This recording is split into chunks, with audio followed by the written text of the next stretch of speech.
So, dear friends, let us listen to the three sounds of the bell to breathe together.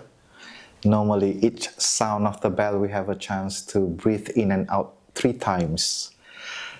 So at least we can have a breathing of either 8 times or 9 times.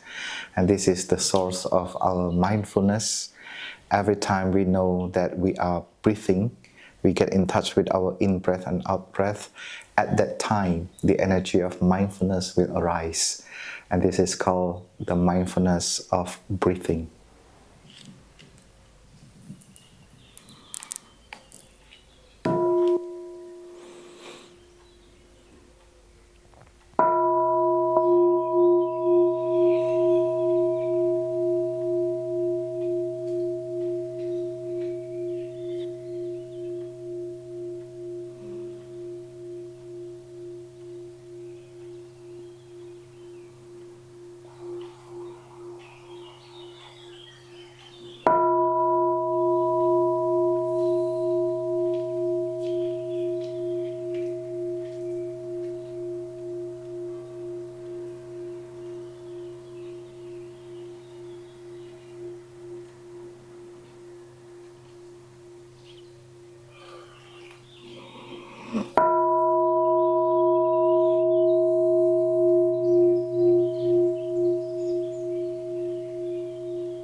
So, dear respected teacher, dear Thai.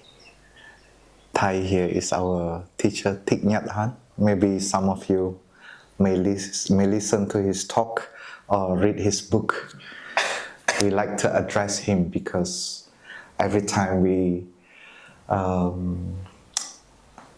greet him, it means we have gratitude also in our heart that he can build this community to be a place of refuge for many, since many years.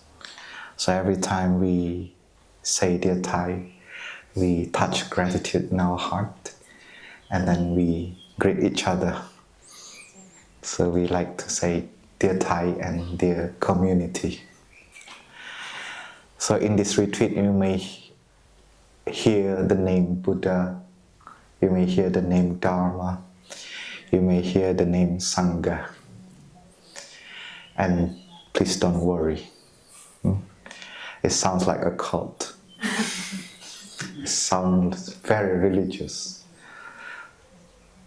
But it's just Indian words that we use to express teacher, to express teaching, and to express community.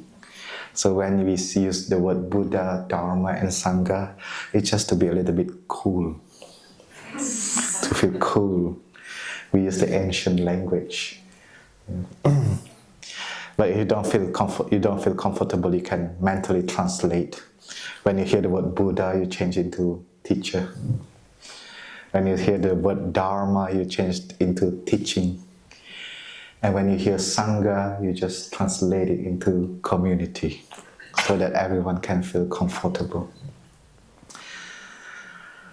So today is the 27th of June in the year 2025, and we are in the Healing Spring Monastery. We have a chance to come together as young people for 5 days. We still don't know what we are doing, but at least everyone arrived, so this is a good news. And the topic that we want to explore this week is called Cultivating Inner Strength and Peace. I think this is a very alive sentence for many people with the situation in our life personally in family, in academic, in our professional life, in society, and maybe also in our country. This word nowadays become very important to have inner strength and have inner peace. Today we all arrive with a lot of smile, a lot of joy, a lot of friendship very quickly in the circle for the dinner. In my group we already play some silly games and we laugh a lot. Yeah. And I believe that behind that smile, some of us may come with the heart that is very, very broken. And we also want to validate that feeling. We are not trying to cover it with something else. We want to be authentic. And that is why we come together as a community, as a group to practice. Because in Plum Village tradition, the meditation is not a personal matter. It is a collective effort to reach concentration and insight. Because some of us, our heart are not very broken. And some of us, our heart fully shining, so that we can be also refuge for each other. When we come together like this, we can lean on each other. So those who come with the heart that is completely broken, you know that you have a shoulder to lean on, and the happiness of others, the joy of others, we can lean on. And when we come here as a community, we know that we don't suffer alone. Yeah. So in this life, suffering is not something that we forbid. We have the right to suffer if a condition makes us suffer. But what is important is to not suffer alone, to have friends around us. And that is something very important. And looking at the situation in the world right now, it may trigger a lot of fear, despair, and uncertainty in us. And this is very important that we come together to support each other. And I see that with this situation, as young people, I think we need to do some revolution. Because we maybe ask ourselves, what can I do? What can I do in this situation? And this evening, I would like to invite you to do some revolution. A revolution that can make us stand up, can make us solid, can make us a refuge for ourselves and for others. And this revolution, we call it revolution of consciousness. So there are many kind already revolution that was happening in the past. In France, there's a revolution that is very famous. Yeah? And maybe we can continue that. As young people, we continue to do a revolution. But this time, we need a revolution that called revolution of consciousness. And this revolution is to transform our forgetfulness into mindfulness. There are so many things in our system, our body, our mind, that function in the autopilot mode.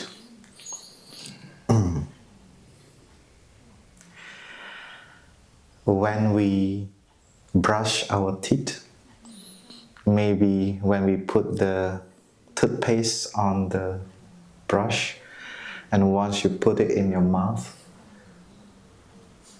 You let all the articulation, muscle, your teeth and the brush do it by itself, so that you can think about your project. And we trust that to happen by itself.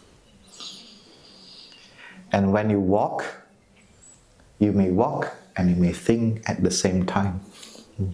So that you trust, you just let your body walk by itself without accompanied by your mind. And when we eat, it's also the same.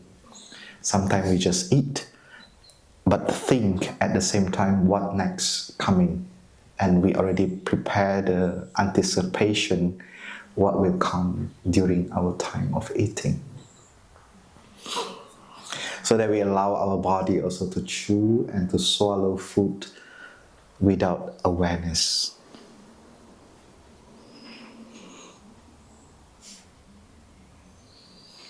And this is the first revolution that we want to do. To train ourselves to cultivate, like the first word, cultivate. Because meditation means cultivation. We cultivate something. And especially in our mind, we want to cultivate mindfulness. Mindfulness is an energy that allows us to know what is happening in the present moment, what we are doing right here and right now. Very simple, but very powerful. Because sometimes our body is here and our mind is somewhere else. So by coming back to our breathing, it allows the body and the mind come together. So you will see this gesture a lot in the monastery. So this is bringing our body and mind together. So we are mindful in the present moment.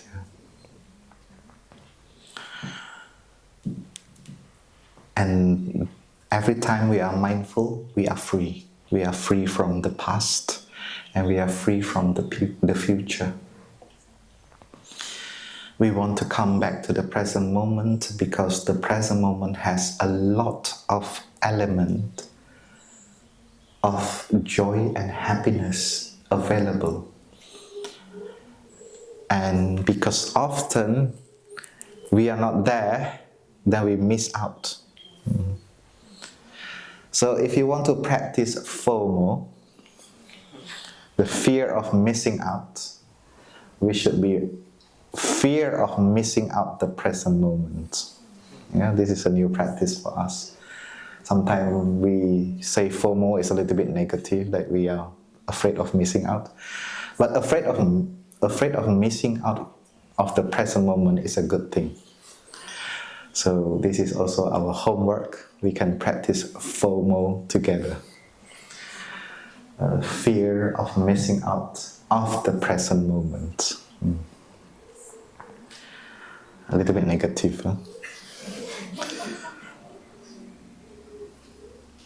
But you can also, the joy of missing out of the past and the future. Yeah. So if you are too much in the future, you just tell yourself, please miss out the future. And you have a joy in the present moment. So up to you. You have two mantras. One is FOMO, fear of missing out of the present moment. Or you can practice the joy of missing out of the past and the future. So you can choose. Another sentence after revolution of consciousness. So if every day, here 5 days, if every day we all can just practice JOMO of the past and present and future, we may change our consciousness. We may have some revolution happening in our consciousness. The way we think may be different. The way we feel may be different. We don't know because it belongs to the future. Let's practice joyfully missing out of the future. Let us come back to the present moment. The second sentence that I would like to share also, this is also in our habit. Nowadays it's very difficult to stay in the present moment because there are so many things that does not give us pleasant feeling. So we have a tendency of running away. And with the difficult situation sometime in our life, we have a question, where should I go to? Where should I run away to? And there are many teachings tell us that we should not run away. But today I will teach you how to run away. In the past, some people ask me, are you become a monk because you run away from life? I say, if there is a way to run away from life, I will be the first one without shame. Unfortunately, there is no such a way to run to. But after practicing for a while, I discover that there is a way to run away from our difficulty. I don't know if you are interested to know. Okay. It looks like we don't know. It looks like everyone is interested to know how to run away.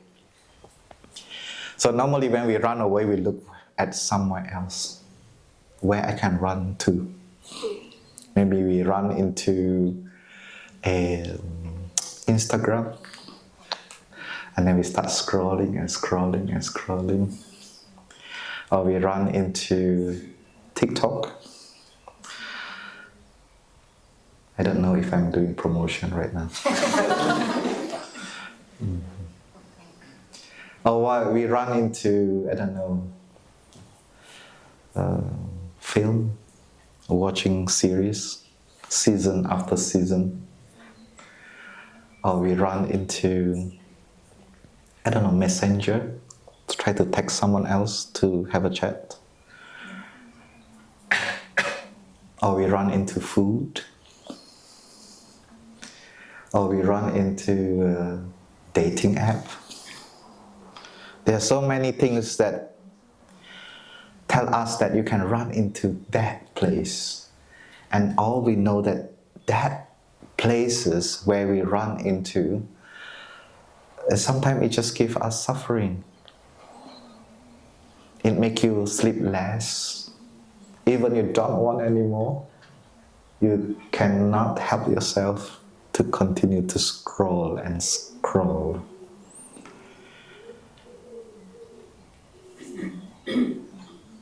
I don't know if it is true. I don't know. Is it true? I saw some head is like this. So we need to do some revolution on that. And in our practice, the safest place that we can run away to is towards insight. We go inwards rather than look at somewhere else outside. And we forget there's a place, this direction. Yeah? So our practice is to help us to go to this direction, to come back to ourselves.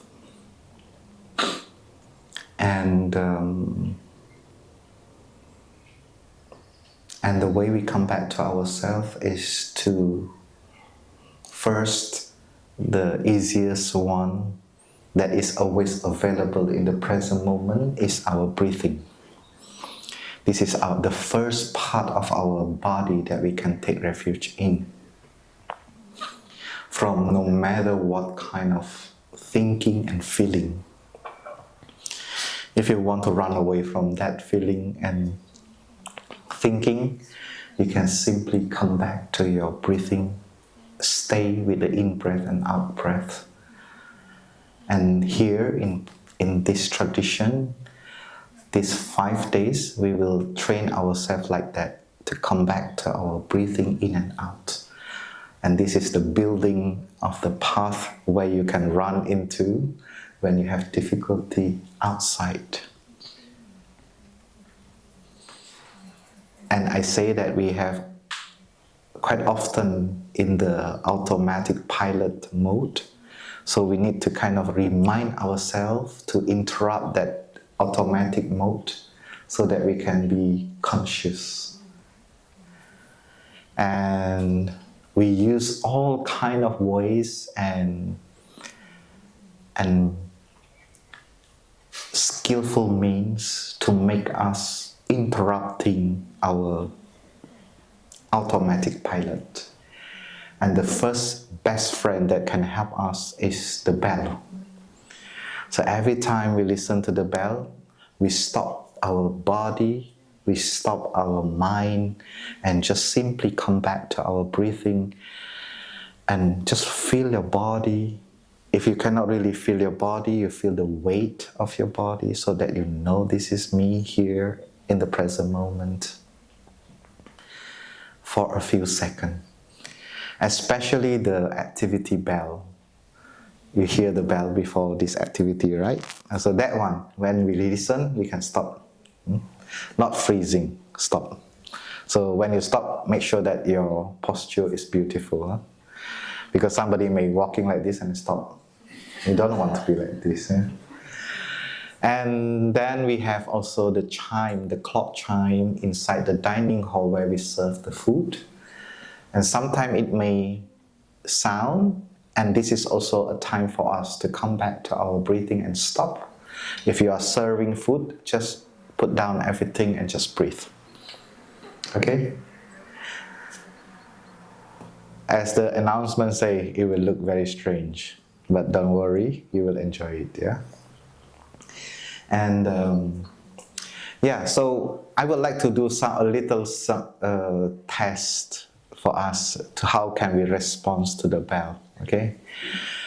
In this way, I think I would just invite you to, I don't know, maybe turn to your neighbor, 2 people at least, one by one, just to ask, what is your name? Can you tell me how is your journey today? And then you can explain, okay? But when you listen to the bell, you stop. And come back to your breath. Not freezing, but stop and just come back to your breathing. Can we do that? Okay. 3, 2, 1, go.